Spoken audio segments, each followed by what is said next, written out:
youngest ever Texas State Representative. Demos la bienvenida al escenario a James Tallarico, el recién electo y más joven representante estatal en la historia de Texas. Hey y'all, my name is James Tallarico and I have the honor of serving as the youngest member of the Texas legislature. But before I was a politician, I was a middle school teacher right here on the west side of San Antonio. In fact, I used to live just 2 blocks that way. And I taught 6th grade at Rhodes Middle School, home of the Fighting Wildcats. And when I tell folks that I taught middle school, they usually comment on my bravery. And I usually tell them that teaching middle school is the best preparation for serving in the Texas legislature. Every day, I would tell my students, you are the light of the world. And because I believe in the separation of church and state, I didn't tell them that that comes from the book of Matthew. I was a public school teacher, but I was also the grandson of a Texas preacher. And in many ways, preaching and teaching are kind of the same thing. And in the book of Matthew, Jesus tells a crowd of the forgotten and the persecuted, you are the light of the world. Let your light shine before others. It's a timeless message that no matter our power or our status, we each have a moral obligation to do what is right, to do what is good, to do what is just. I had these great windows in my classroom. The school was built in the 1950s before air conditioning, and so the big windows helped keep the classroom cool, but I used them to display photographs of leaders who were never afraid to stand up and speak out. And in the late afternoon, the sunlight would shine directly through one of the windows through a picture of Julian Castro, the West Side's favorite son. And I told my students that the mayor is an example, not because he's successful or because he's famous, but because he always has the courage to do what is right.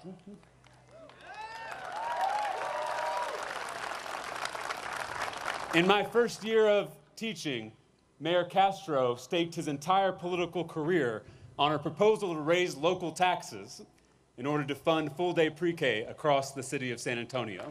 A proposal to raise local taxes. They teach you that that's a no-no on your first day of politician school. But the mayor did it anyway.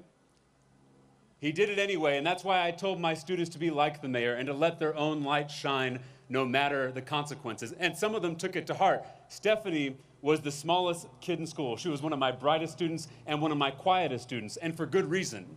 She and her family were undocumented. And I tried throughout the school year to build up Stephanie's self-confidence without much success. And right before summer break, we were learning how to write autobiographies. And Stephanie came to me and she said she wanted to write about being undocumented. And I told her the truth. I said, whenever you speak out, there's always great risk. She paused, considered this, and looked at me and said, but I'm the light of the world. And I looked at her, I said, yes, you are. And she said, maybe if I share this with the other kids, it'll make them less scared. The next week I was grading essays, and the first paper on my stack was Stephanie with the title, I Am Undocumented. Stephanie's bravery to speak out to help others should be an inspiration to all of us. She refused to conform to this world because Americans don't conform, we lead. Whether you're a young mayor who risks his political career, an undocumented student who speaks her truth, or a group of neighbors who gather in Plaza Guadalupe to save their country. We all let our own light shine. This moment in our nation's history feels like midnight, the kind of darkness that's born out of bigotry and corruption and chaos. But it's actually a moral test. This next election won't be about right versus left. It'll be about right versus wrong. And in these types of tests, silence feels safe. Conformity feels comforting. Many of our political leaders, too many, refuse to let their own light shine. They studiously stay silent while blindly following their party into moral darkness. But this is not a time for sheep. It's a time for shepherds. We are all called to be those shepherds. Dr. King said we are called to be people of conviction, not conformity, to be people of moral nobility, not social respectability. Sometimes politics can bring out the worst in people, but there are times when people can bring out the best in politics. I know this feels like midnight, but please remember that midnight is when it's dark enough to see the stars.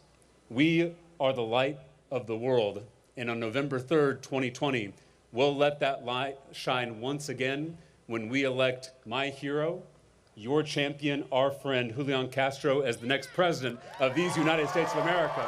Thank you. God bless you. Let's go win this thing.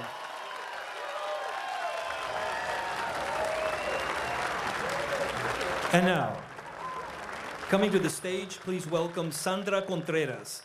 She's a mother of 3 who has enrolled all